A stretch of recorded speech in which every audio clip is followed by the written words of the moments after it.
الحمد لله وكفى والسلام على عباده الذين اصطفى أما بعد. عن أبي هريرة رضي الله تعالى عنه قال قال رسول الله صلى الله عليه وسلم: آية المنافق الثلاث: إذا حدث كذب وإذا وعد أخلف وإذا اؤتمن خان. وفي رواية مسلم: وإذا خاصم فجر، أو كما قال عليه الصلاة والسلام. محترم حضرات، میں نے جو روایت پڑھی یہ روایت شیخین میں موجود ہے، موضوع مالک میں بھی ہے، سنن بیہقی میں بھی ہے، مسند ابن شیبہ میں بھی ہے، سنن دارقطنی میں بھی ہے، سنن نسائی میں بھی ہے. تقریباً سنن کی تمام احادیث کی کتابوں میں یہ روایت موجود ہے، اور یہ روایت بالکل صحیح ہے. اس روایت میں 4 چیزیں اللہ کے رسول صلی اللہ علیہ وسلم نے بیان فرمائی. تو 4 چیزیں آپ کے سامنے پیش کی ہیں. ہمارا عنوان یہ حدیث ہے، چونکہ بہرحال ہم غیر مرتب گفتگو ہماری ہوتی ہے، کوئی بات نہیں. وہ غیر مرتب گفتگو بھی اگر اس میں اصلاح کا پہلو ہو تو خلا رفیق اس میں کوئی غرض ہے. یہ تو کوئی ایسی قابل بحث گفتگو کرنے کی ضرورت نہیں ہے، کیونکہ کل سے میرے پاس بہت محسوس آ رہا ہے کہ مفتی صاحب کو بیان کرنا نہیں آتا. میں نے تو کبھی دعویٰ بھی نہیں کیا اس سے بیان کرنا ہے. میں نے کبھی آپ سے دعویٰ کیا ہے اس سے بیان کرنا ہے. دعویٰ کیا ہوگا تب کیے گا کہ آپ کو اس اچھا بیان کرنا ہے. مطلب گفتگو کرتے ہماری گفتگو منتشر رہتی ہے، غیر مرتب رہتی ہے. کوئی بات نہیں، اگر اسلام کی کوئی بات ہے تو غیر مرتب بھی ہو تو شریعت کے خلاف نہیں ہے. ہاں اگر شریعت کے خلاف کوئی بات ہو سامنے آ جاؤ، اگر ہمت ہے سامنے آ کر گفتگو کرو، اگر علم ہے اور سامنے بیٹھ کر بات کرو. تحریروں کے وائرل کرنے سے، واٹس ایپ پہ بھیجنے سے، فیس بک پہ بھیجنے سے میری حیثیت کا اثر پڑتا. اس سے کوئی اثر نہیں پڑتا. الحمدللہ الحمدللہ ہم نے جن بزرگوں کی جوتیاں سیدھی کی ہے ان کے صدقے میں اللہ نے جو کچھ کیا ہے، جو چند الفاظ ہمارے پاس ہے، اللہ تبارک و تعالیٰ کا فضل ہے. کسی بھی معاشرے میں بیٹھا ہے، کسی بھی مجلس میں بیٹھا لو، ان بزرگوں کی جوتیوں کے صدقے میں انشاءاللہ کبھی مار نہیں کھا سکتے. ہاں اگر غلطی ہے اقرار کرتے ہیں سوچنے پر کئی انسان سے غلطی ہو جاتی ہے، تو اگر ہم سے غلطی ہو گئی ہم رجوع کر رہے ہیں، عوام کے سامنے رجوع کر لیں گے کہ یہ بات ہم نے غلط ہے. شکر ہے نہیں، تو اگر ہمت ہے تو سامنے آؤ، ڈاکٹر صاحب کو تحریر دیتے. اگر آپ کا مقصد اصلاح ہے تو اصلاح کیسے ہونی چاہیے؟ اصلاح کا طریقہ کیا ہے؟ یعنی مسلم بننا چاہتے ہیں، اور مسلم کس طرح؟ وَإِذَا قِيلَ لَهُمْ لَا تُفْسِدُوا فِي الْأَرْضِ قَالُوا إِنَّمَا نَحْنُ مُصْلِحُونَ. منافقین کہتے تھے یا ایھا الناس، یہاں سے منافقین کا ذکر اللہ نے قرآن میں بیان کرتا ہے. یہ تو منافقین کہتے تھے جب انہیں کہا ان کی اصلاح کی جاتی تھی کہتے تھے ہم مسلم ہیں، ہم منافقین مسلم ہیں. تو اگر آپ کہتے ہیں ہم مسلم ہو اصلاح کو مجھے بتاؤ، آپ دوسروں کے ذہن کیوں خراب کر میرے ذہن میں بتاؤ کہ آپ نے غلطی کی ہے، میں اندر کو غلطی ہے اور نہ ہوتا ہے. تو اللہ کے رسول صلی اللہ علیہ وسلم 4 باتیں ارشاد فرمائیں، اور وہ 4 باتیں منافقت کی علامت ہے. منافق کسے کہتے ہیں؟ پہلے یہ سب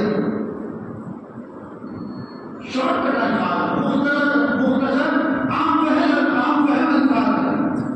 ظاہر اور باطن میں مطابقت نہ، دل میں دشمنی ہے، زبان پر دوستی کا اظہار. دل میں سانپ چھپا ہوا ہے اور ظاہر کیا کر رہا ہے؟ ہم آپ کے دوست ہیں، آپ کے بڑے قریب ہیں، ہم آپ سے محبت رکھتے ہیں. اسے کہتے ہیں منافق۔ نبی کریم صلی اللہ علیہ وسلم جب تک مکہ مکرمہ میں تشریف فرما ہے یہ گروہ وہاں نہیں تھا۔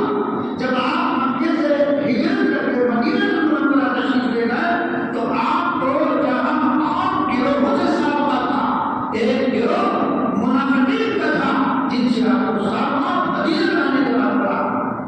نبی کریم صلی اللہ علیہ وسلم کو بدریہ وہی بتا دیا گیا کہ مکے میں کون کون منافقین ہے، اور ان کا جو رئیس تھا وہ عبداللہ بن ابی بن سلول، یہ رئیس المنافقین تھا۔ وہاں پہ ابتدا بدریہ وہی کر دی گئی۔ رسول اللہ صلی اللہ علیہ وسلم دنیا سے تشریف لے جا رہے ہیں تو حضرت حذیفہ بن یمان رضی اللہ تعالیٰ عنہ نے لسٹ دی کہ یہ منافق ہے۔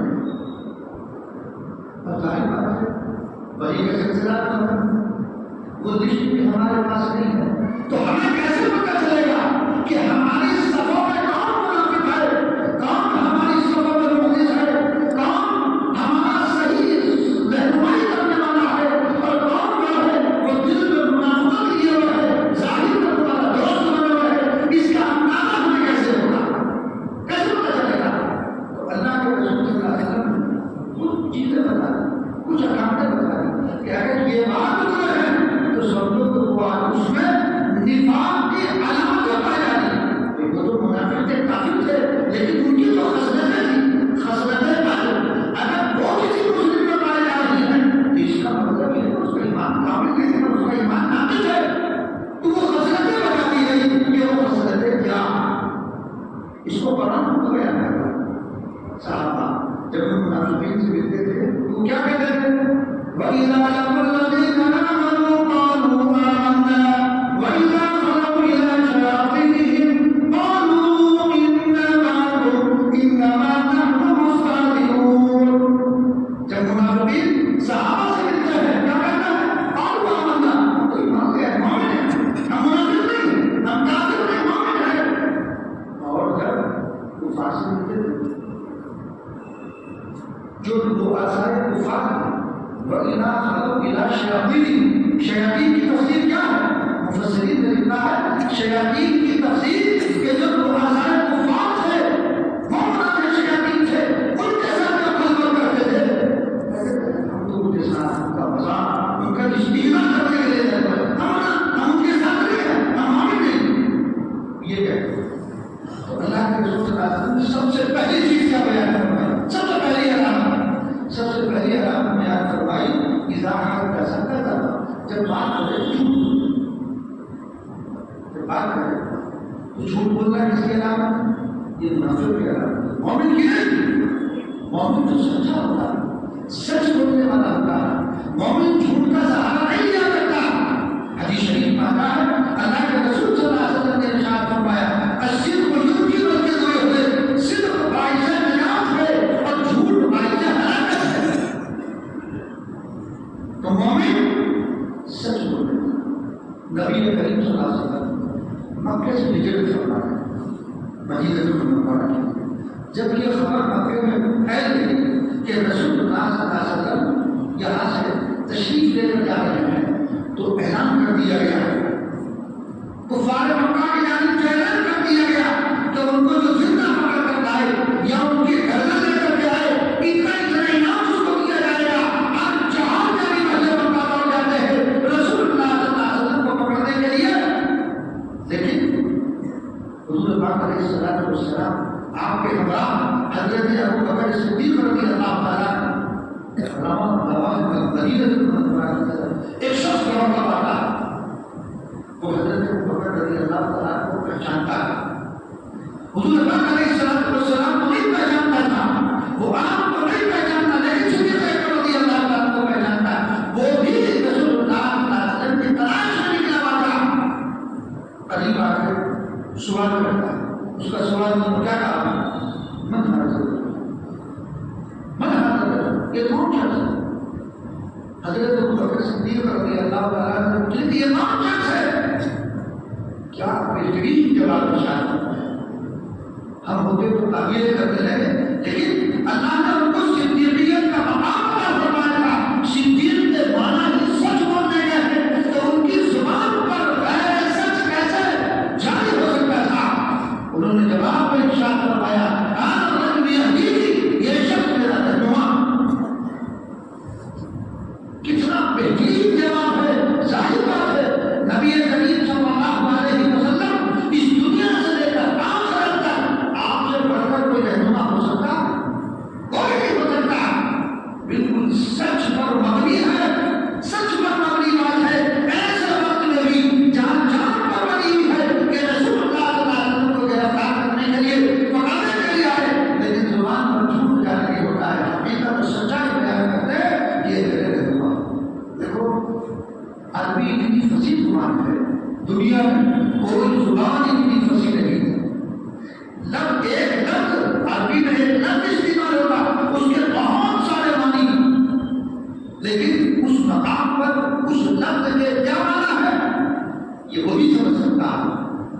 جو اس سے واقف ہوگا.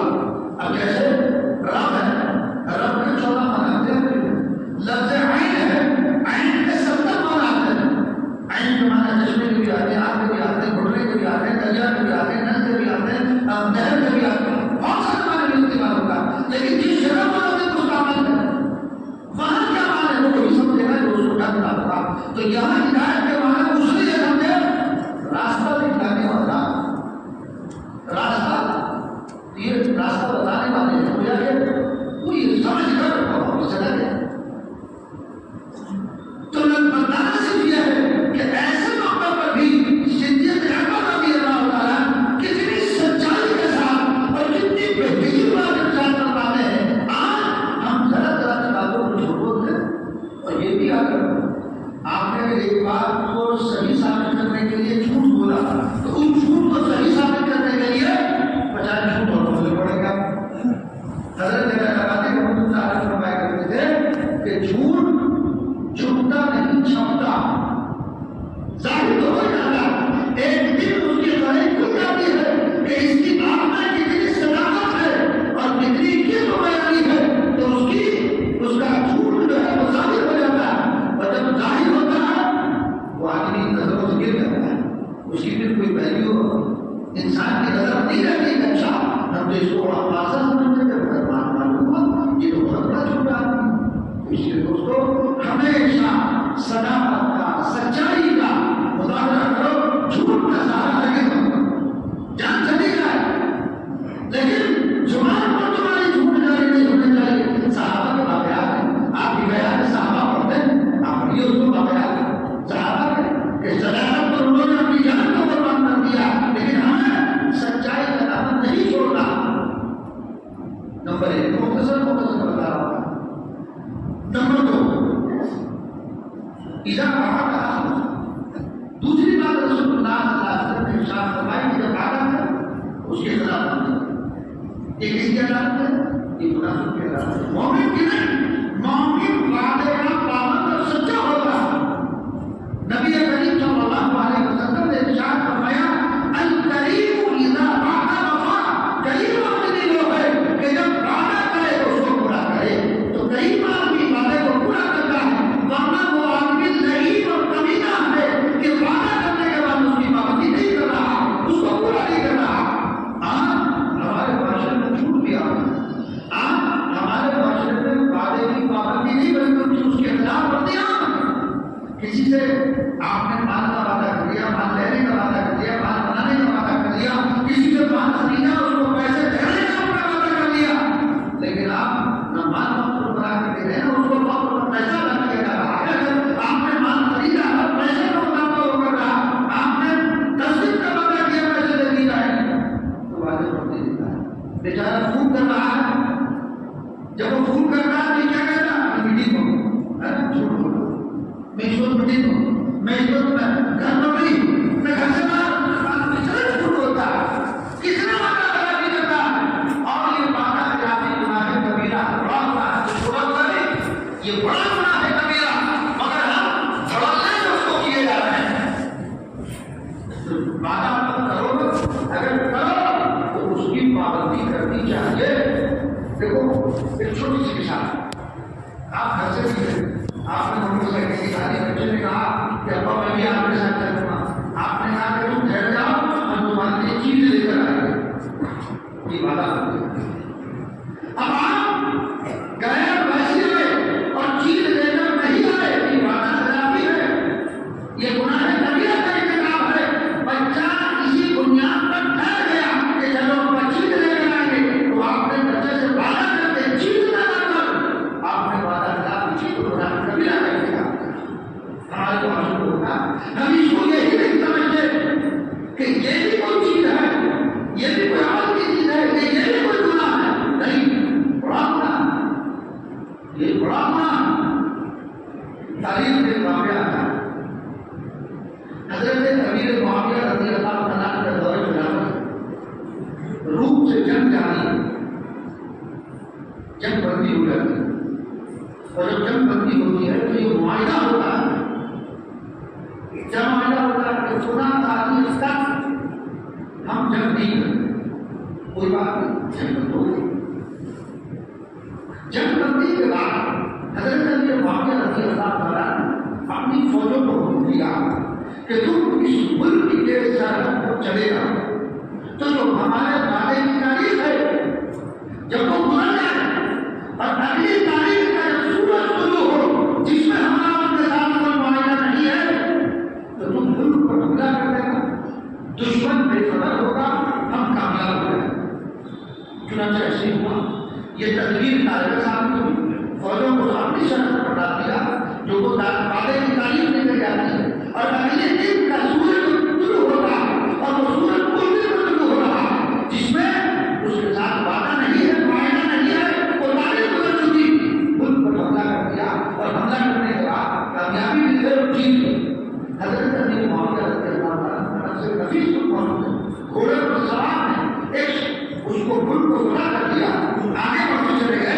ایک صحابی رسول صلی اللہ علیہ وسلم نے جو سر پر جنہوں نے گھوڑے پر سوار کیا اور دوڑتے میں چلے رہے ہیں، آواز لگا رہے ہیں، امیر المومنین ٹھہر جائیے، امیر المومنین ٹھہر جائیے۔ دیکھا قریب آئے، قریب آ کر دیکھا تو حضرت عمرو بن حفصہ رضی اللہ تعالیٰ نے جب وہ قریب آ گئے ہیں، حضرت امیر معاویہ رضی اللہ تعالیٰ نے فرماتے ہیں اے امیر المومنین، آپ نے باتیں کی پابندی نہیں کی، آپ نے عہد کو توڑا ہے، آپ نے عہد چوری کی ہے۔ حضرت امیر معاویہ رضی اللہ تعالیٰ نے فرماتے ہیں میں نے کون سے وعدے کو توڑا ہے، میں نے کون سے عہد کو توڑا ہے، ذرا مجھے یہ تو بتاؤ۔ عمر بن عبداللہ رضی اللہ تعالیٰ، حضرت عمر بن عبداللہ رضی اللہ تعالیٰ کہتے ہیں ابو داؤد میں روایت موجود ہے، اٹھا کر دے دیجیے، نبی کریم صلی اللہ علیہ وسلم نے ارشاد فرمایا کہ جب کسی سے معاہدہ کرو، جب معاہدہ کرو، دشمن کو سامنے والا کو جب تک مطلع نہ کرو تب تک اس ملک پر حملہ نہ کرو۔ یہ ابو داؤد میں موجود ہے۔ حضرت عمر بن عبداللہ رضی اللہ تعالیٰ کہتے ہیں کہ یہ روایت میں نے نبی کریم صلی اللہ علیہ وسلم سے سنی ہے۔ حضرت عمر معاویہ کہتے ہیں اے عمر بن عبداللہ، کیا تم نے مجھ سے یہ بات سنی ہے؟ حضرت عمر بن عبداللہ کہتے ہیں رسول اللہ صلی اللہ علیہ وسلم کے الفاظ آج تک میرے کانوں میں گونج رہے تھے، آپ کی آواز میرے کانوں میں گونج رہی ہے، بنفس نفیس میں نے خود سنا ہے، کسی واسطے سے اس روایت کو میں بیان نہیں کر رہا، میں نے خود سنا ہے۔ حضرت امیر معاویہ رضی اللہ تعالیٰ نے جب ابھی سے روایت کو سنا، لکھا ہے جس مقام پر آپ کا گھوڑا کھڑا تھا اسی مقام سے صحابہ کرام کو حکم دیا کہ اس ملک کو خالی کر دو، ہم سے رسول اللہ صلی اللہ علیہ وسلم کے قول کی نافرمانی کی ہے۔ جس ملک کو فتح کیا تھا صرف اس بات پر کہ ہم نے عہد کو توڑا، عہد شکنی ہوئی ہے، نبی کریم صلی اللہ علیہ وسلم کے قول کی مخالفت ہوئی ہے، دشمن کو وہ ملک واپس کر دیا اور خود اپنی فوج کے ساتھ واپس تشریف لے۔ دنیا کی تاریخ میں کوئی ایسا واقعہ پیش نہیں کر سکتا ہے کہ ایک ملک کو فتح کرنے کا بعد صرف ایک ذراتی بنیاد پر اس ملک کو خالی کر دیا ہو، اس لیے کہ صحابہ کا مقصد حکومت نہیں تھا، صحابہ کا مقصد حکومت سے بھی اللہ کے نظام کو قائم کرنا تھا۔ اگر اس نظام میں کوئی چیز رکاوٹ نہیں ہے یا اس نظام کے قائم کرنے میں رسول اللہ صلی اللہ علیہ وسلم کی مخالفت کرنے آ رہی ہے تو اس نظام کی کوئی ضرورت نہیں، پیچھے ہٹ گئے، ملک کو واپس کر دیا۔ یہ ہے عہد کی پابندی، یہ ہے عہد کی پابندی۔ ہماری نظر میں کوئی لڑکے نہیں، کوئی بات نہیں، کوئی بات ہے ارے بھائی گناہ اچھے اچھے گناہ کو بنا وعدہ نہ کرو، وعدہ کر لیا۔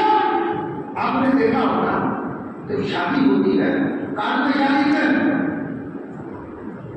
7 بجے رخصتی ہے نا، 8 بجے ڈنر کھانا، فلاں وقت دیکھا، کبھی اس کے مطابق آج کا کوئی پروگرام دیکھا نہیں دیکھا، کتنا بڑا جھوٹ ہے۔ اب یہ ایسا جھوٹ ہے جو چھپ رہا،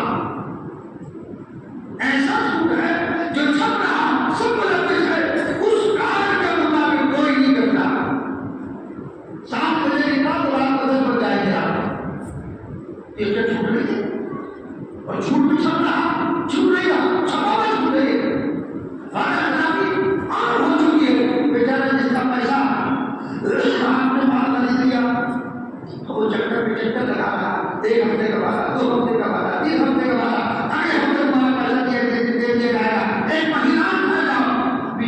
چکر پر چکر لگاتا ہے، یہ چکر پر چکر دیے جا رہا ہے، یہاں تک تو بہت نہیں بتاتا۔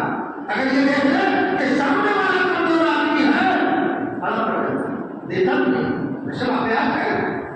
تو دوستو جب کسی سے وعدہ کرو، وعدہ مت کرو، اس کی پابندی آپ کو دل میں لانا ضروری ہے۔ نبی کریم صلی اللہ علیہ وسلم کو خود ایسے واقعات احادیث شریف میں وعدہ کر دیا، آپ کھڑے ہوئے انتظار کر رہے ہیں، لمبا وقت گزر جاتا ہے، آپ احادیث پڑھو۔ تو اسی لیے دوستو وعدہ مت کرو، پورا کرو، اور اگر آپ پورا نہیں کر سکتے، کوئی آپ کو وقتی طور پر کام پیش آ گیا، کوئی مانے پیش آ گیا، تو آج کل تو موبائل کا زمانہ ہے، فون ملا کر اس کو اطلاع کر دو، بھائی میں نے وعدہ کیا تھا ملنے کا، پیسے دینے کا، مان دینے کا، وہ ہو نہیں سکتا۔ فی الحال میں کچھ مجبوریاں اگلے اسے اطلاع کر دو، اس دوران سے بچ گئے۔ اتنی بھی زحمت ہم گوارا نہیں کرتے، بلکہ سامنے والے ہی کو فون کرنا پڑتا ہے، وہ بار کرتے رہتا، ایسا نہیں کرنا چاہیے، باتیں کی پابندی۔ اور تیسری چیز ہے وہ ادھر بھی رمان، جب امانت رکھی جائے تو اس سے یہ منافق کرا۔ امانت کا مفہوم ہم یہ سمجھتے ہیں کہ کسی نے ہمارے پاس کوئی روپیہ، کوئی جائیداد، کوئی مال دولت، کوئی ساز و سامان رکھا، اور جو وقت متعین تھا وہ آیا، ہم نے اس وقت متعین پر واپس کر دیا، کہتے ہیں کہ یہ آدمی بڑا امین ہے، امانت دار ہے، یہ ایک امانت کا جز ہے، ورنہ امانت کا مفہوم تو اس سے کہیں زیادہ وسیع ہے۔ اللہ تبارک و تعالیٰ نے یہ جو ہمیں جسم دیا ہے، یہ پورا کا پورا جسم اللہ تبارک و تعالیٰ کی امانت ہے۔ خدا کا قدوس نے ہمیں حکم دے دیا ہے، یہ کام کرنا ہے، یہ نہیں کرنا ہے۔ اگر آپ نے اللہ کے احکامات کے خلاف اس جسم کے کسی بھی عضو کو استعمال کیا تو وہ اللہ کی نافرمانی ہوگی، وہ امانت کو خیانت ہے۔ یہ پورا جسم امانت ہے، تو اللہ کے بیان کردہ احکامات کے مطابق اس جسم کو سب کرنا چاہیے۔ اگر اس کے خلاف ہو رہا ہے تو یہ امانت کو خیانت ہے۔ اور المجالس بالامانہ، مجلس سے بھی امانت ہوتی ہے۔ مثلا 5 سال میں بیٹھے تھے اور اس بات کو کہیں باہر جا کے نقل نہیں کرنا، آپ معلوم ہو رہا تلاش سے پتا چل جائے کہ یہ بات بس یہی کا خلاف محدود ہے، اس کو باہر نقل نہیں کرنا۔ آپ نے باہر جا کر کہہ دیا، آپ نے کیا فرمایا؟ المجالس بالامانہ، مجلس سے بھی امانت ہوا کرتی ہے۔ اگر آپ اس کے خلاف ورزی کر رہے ہیں تو آپ نے گناہ کبیرہ کا ارتکاب کیا ہے نا۔ کسی دوست کو آپ نے اعتماد کرتے ہوئے اپنی کوئی راز کی بات بدلا دی، اب اس کا کسی دوسرے سے بتانا، یہ بھی گناہ کبیرہ۔ وہ بھی اس کے پاس امانت ہے تو وہ بات امانت ہے، اس کو کہیں دوسری جگہ نقل نہیں کرنا۔ اور ہم لوگوں کا حال کیا ہے؟ ہم لوگوں کا حال تو اس سے بڑھ کر ہے، ہم تو مخبری میں اس وقت آگے بڑھ رہے ہیں نا۔ امانت داری کہاں ہے ہمارے اندر؟ ہمارے اندر امانت داری نہیں رہی، ہمارے اندر تو اس سے بھی بڑھ کر جو مخبری ہے آپ بھول جا رہے ہیں۔ مخبری کس کی کر رہے ہیں؟ کس کے پاس کر رہے ہیں؟ یہ تو دیکھو، سوچو ذرا، کس کی کر رہے ہیں؟ کہاں کر رہے ہیں؟ اپنی تباہی کا سامان خود تم پیدا کر رہے ہو، اپنی تباہی کے اسباب تم خود مہیا کر رہے ہو، تم یہ سمجھ رہے ہو تم وہاں جا کر مخبری کرو گے تو کیا تم بچ جاؤ گے؟ تم بچ جاؤ گے؟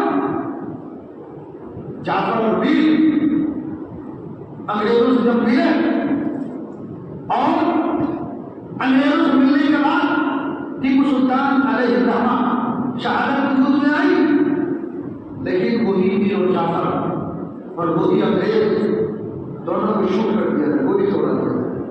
کسی نے انگریز سے پوچھا تھا یہ تو تمہارے نمک حرام ہے، کہ نمک حلال کہا جائے گا، تم نے ان کو کیوں مار دیا؟ تو کیا کہا تھا انگریز سے معلوم ہے؟ یہ جب اپنوں کا نہ ہوا ہمارا کیا ہو سکتا ہے؟ یہ جب اپنوں کا نہ ہوا ہمارا کیا ہو سکتے ہیں؟ تو دوستو یہ مخبر یہ سمجھ رہا ہے کہ میں بچ جاؤں گا، بچے گا وہ بھی نہیں، تمہارا بھی کوئی مخبر ہوگا، تمہاری بھی خبر دینے والا کوئی اور ہوگا۔ اس لیے دوستو یہ جو سلسلہ ہماری بستی میں چل رہا ہے اس کو بند کرو، اس پر قدم لگاؤ۔ کوئی اگر بات ہے ایسی، وہ اگر کوئی خلافت کام کر رہا ہے اس کو بتاؤ، سمجھاؤ، نہیں تم دوسری جگہ جا کر کہو اس کی وجہ سے تم بھی سلما اور دوسرے سلم میں آ جائے تو امانت ہمارے اندر رکھنی چاہیے. امانت داری اصلاح کرو اصلاح کے طریقے پر جو شریعت بتاتی ہے اصلاح کا طریقہ اس طریقے سے اصلاح کرو تو امانت پر رہنا. تیسری چیز ہوگی چوتھی چیز ہے وہ اصلاح آسان فجا کیا کہتے ہو کل منٹ باقی 10 منٹ باقی ہے. تو چوتھی چیز ہے اللہ کے رسول صلی اللہ علیہ وسلم فرمائے کوئی اصلاح خاص ہم فجا جب لڑائی جھگڑا کرے تو غالب کرو شروع کرنا. یہ کس کی علامت ہے؟ منافق کی ہے نا. یہ علامت منافق کی ہے جھگڑا کرنا. مگر آج مسلمان کی علامت نہیں ہے. ہم ذرا ذرا کی بات پر ہم آپس میں جذبہ لے رہا ہے. ہم دشمن سے کیا مقابلہ کر سکتے ہیں؟ ہمارے اوپر سکت نہیں اس لیے کہ ہماری ہوا نکل چکی ہے. ہم آپس میں ہی جذبہ لے رہا ہے.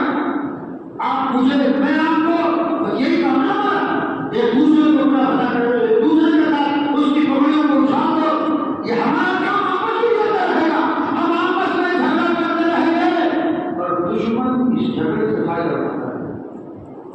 پورا یہ علامت کس کی؟ یہ منافقی کی علامت تھی. اس منافقت کو ہم نے کیا ہے. اس سے باہر آؤ نکلو باہر تھوڑا سا اوپر اٹھو تھوڑا سا اوپر اٹھو جھگڑا مت کرو. اور غالب طرف بات تو یہ ہے کہ جب گلی سے میں گزرتا ہوں چھوٹے چھوٹے بچے وہ ایسی ایسی گالیاں دیتے ہیں کہ ہم نے بھی آج تک ایسی گالیاں نہیں سنی. اور باقی واقعہ یہ ہے کہ اگر اس کو کہیں گورنمنٹ ڈکشنری میں تلاش کرو تو وہ گالیاں نہ ملیں. ایسی گالیاں چھوٹے چھوٹے بچے ہمارے دیتے ہیں. ہمارے چھوٹے چھوٹے بچے گالیاں دیتے ہیں. یہ اصلاح کر رہے ہیں آپ اپنے بچوں کی. یہی مستقبل بنے گا ہمارے لیے. یہ ہمارا مستقبل. اس لیے ان کی اصلاح کی طرف توجہ ان کو تعلیم سے آغاز کرو. اگر تم نے ان کو یوں چھوڑ دیا تو آگے نسلیں آگے جانے کے بعد کیا روح اختیار کرے گی؟ بس اللہ تعالیٰ کی حفاظت. اصلاح کی طرف سلوک کی طرف آ جاؤ. اپنے آپ کو سدھار لو اپنی نسلوں کو سدھار لو. تو چوتھی چیز کا بیان کرنا یہ کام رسول اللہ علیہ وسلم ہے جب وہ لڑائی جھگڑا کرتا ہے تو غالب کرو شروع کرا رہا ہے. تو ہمارا کام آپس میں جھگڑا کرتے رہے گا. کب تک ہوگا آپس میں؟ کب تک آئے جھگڑے سے باہر آپس میں اتفاق اتحاد محبت الفت یہ آپس میں بھائی چارگی. میں دیکھ رہا ہوں ہر جگہ ہے بھائی بھائی کو کاٹنے میں لگا ہوا ہے. باپ بیٹے کو کاٹنے میں لگا ہوا ہے. ماں بیٹے کو کاٹنے میں لگا ہوا ہے. ایک دوسرے کے خلاف ہے. گھر میں 4 بھائی ہیں چاروں میں نہیں بن رہی ہے. آپس میں اتفاق نہیں ہے. آپس میں اتحاد نہیں ہے. جھگڑا کرا ہوا ہے. ارے کیوں جھگڑا کرا؟ کیا بنیاد ہے جھگڑے کی؟ اتفاق کرا. جھگڑے کو ختم کرو. مسلمان مومن وہ جھگڑا نہیں ہوتا. مومن تو جھگڑے سے پرہیز کرنے والا ہوتا ہے. مسلم شریف کی روایت ہے نبی کریم صلی اللہ علیہ وسلم نے ارشاد فرمایا المسلم من سلم المسلمون من لسانه ويده. مومن کامل کون ہے؟ کون ہے مومن؟ اللہ کے رسول صلی اللہ علیہ وسلم فرمایا کہ دوسرے اس کے ہاتھ سے اور زبان سے محفوظ ہے. آدمی کی پہلے زبان چلتی ہے پھر ہاتھ چلتا ہے. تو روایت میں ید کے معنی ہاتھ کیا ہے لسان کے معنی زبان کیا ہے. ید کے معنی ہاتھ لسان کے معنی زبان. اس لیے کہ جب آدمی لڑتا ہے تو پہلے کیا کرتی ہے زبان اور جب زبان سے کام نہیں چلتا تو پھر ہاتھ پہ چلاتا ہے.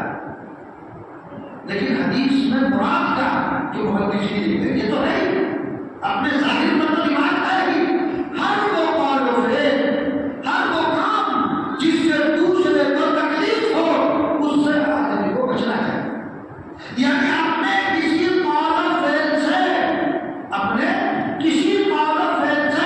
دوسرے کو تکلیف مت پہنچاؤ. وہ ہے مسلمان. مسلمان کا معنی کیا ہے؟ بھائی آپ ملتے ہیں تو کیا کرتے ہیں؟ ہماری آپ کی ملاقات کیا کرتے ہیں؟ السلام علیکم. تم پر سلام نہیں ہو آپ کہتے ہیں وعلیکم السلام.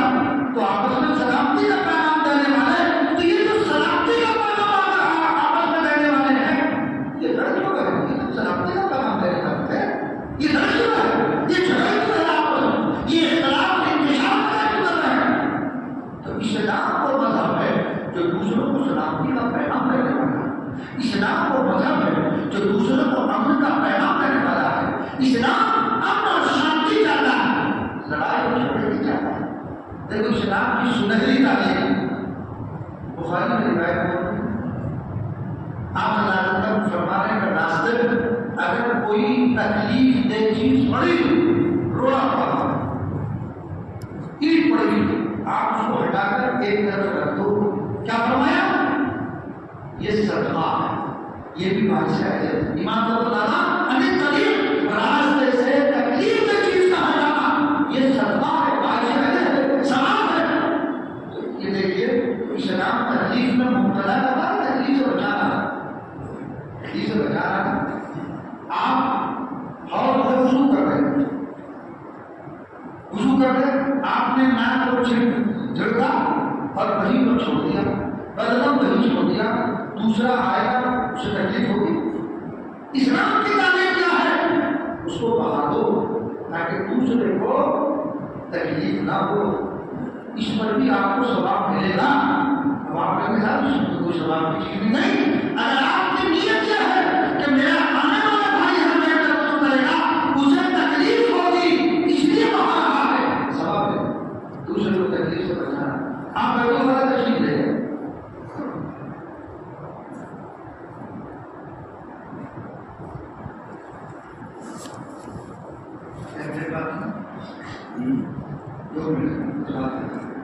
آپ بیت الخلا تشریف لے گئے، بیت الخلا میں آپ نے پاکی حاصل کی اور بلادت کو وہیں چھوڑ کر آ گئے۔ دوسرا جائے گا جب وہ بلادت پڑی ہوگی تو اسے تکلیف ہوگی، اسے اذیت نہیں ہوگی۔ آپ کہتے ہیں لوگوں کی تعلیم اسلام نہیں، یہ اسلام کا تعلیم، یہ ہمارا مذہب دیتا ہے دوسرے کو تکلیف سے بچانا۔ دو روٹے کھانے کو کھلاؤ، دو تین روٹے کھا جائے تو بلادت وہاں پر نہ ہو، تاکہ آنے والے دوسرے کو ہمارے سمجھ سے تکلیف نہ ہو۔ اسلام اتنی چھوٹی چھوٹی چیزوں سے بھی روک رہا ہے کہ اتنی سی تکلیف کے اپنے بھائی کو نہ پہنچاؤ تو آپس میں جھگڑا کرنا، تلوار نکال لینا، چاقو نکال لینا، لاٹھی ڈنڈے نکال لینا، آپس میں اس کی اسلام کو نہیں کر سکتا۔ اتنی چھوٹی چھوٹی چیزوں کی اصلاح کرنا یہ ہے اسلام کی تعلیم۔ چار چیزوں جھوٹ بولنا، وعدہ خلافی کرنا، امانت میں خیانت اور جھگڑا، یہ جس کی علامت ہے، یہ علامت ہے منافق کی۔ مومن سچ بولنے والا، وعدے کا پابند، امانت دار، جھگڑے سے پرہیز کرنے والا۔ تو میں نے اس حدیث کی روشنی میں چاروں باتیں بیان کی ہیں، کوئی غیر مرتب تجھے ایک واقعہ سنا دیتا ہوں، یاد آ گیا بات ہو رہا۔ مفتی تقی صاحب آپ کو بتاتا ہوں، میں اپنے سبق نامے میں لکھا اور ابھی میں نے کہا معمولی سا بات کیا لیکن غیر معمولی بھی ہے۔ آج میں یورپ میں ایک ٹرین میں سفر کر رہا تھا، اس سفر کرتے ہوئے مجھے اس جگہ کا تقاضا ہوا تو میں بیت الخلا جانے کے لیے کھڑا ہوا تو وہاں دیکھا کہ ایک عورت کھڑی ہوئی، میں بیٹھ گیا کہ شاید اس کو تقاضا پڑا، میں بیٹھ گیا اپنی جگہ پر اس انتظار میں کہ یہ عورت بیٹھے فارغ ہو کر میں جاؤں۔ وہ کھڑی رہی، ٹرین جو ہے اس وقت پلیٹ فارم پر کھڑی ہوئی، جب کچھ وقت کھڑی رہی تو میں گیا اور جانے کے بعد کہا کہ کیا فارغ ہو گئی؟ کہا میں فارغ ہو گئی لیکن آپ ابھی نہیں جا سکتے۔ میں نے پوچھا کیوں؟ کہتے ہیں کہ میں پہلے اس کو فریش کروں، اس کو پانی بہاؤں، اور قانون یہ ہے کہ جب ٹرین پٹری پر کھڑی ہو تو وہاں اس کو فریش نہیں کر سکتے، یہ گاڑی چلے گی فریش کروں گی تب آپ جائیے گا۔ یہی بات ہے غزل سا بات ہے، لیکن اس میں ہمارے لیے گھر سے عبرت ہے۔ وہ تو ان کا ایک قانون ہے، وہ اس قانون کو فالو کر رہی ہے، اس پر عمل کر رہی ہے۔ ہمارا مذہب نہیں سکھاتا ہے، یہ تو ہمارے مذہب کی تعلیم ہے۔ مفتی صاحب نے سفر نامہ میں لکھا ہے، میں نے یورپ کا بہت سفر کیا، ان میں ایک چیز کی کمی ہے بس، اور وہ کیا ہے؟ وہ ہے ایمان۔ اگر وہ ایمان لے آئے ان کے معاملات، ان کی معاشرت، ان کا بزنس لین دین سارا اسلام کے مطابق ہے، ان کا سارا ڈھانچہ اسلام کے مطابق، اور تم اسلام میں آئی نہیں۔ اللہ تعالیٰ ہم سب کو عمل کرنے کی توفیق عطا فرمائے۔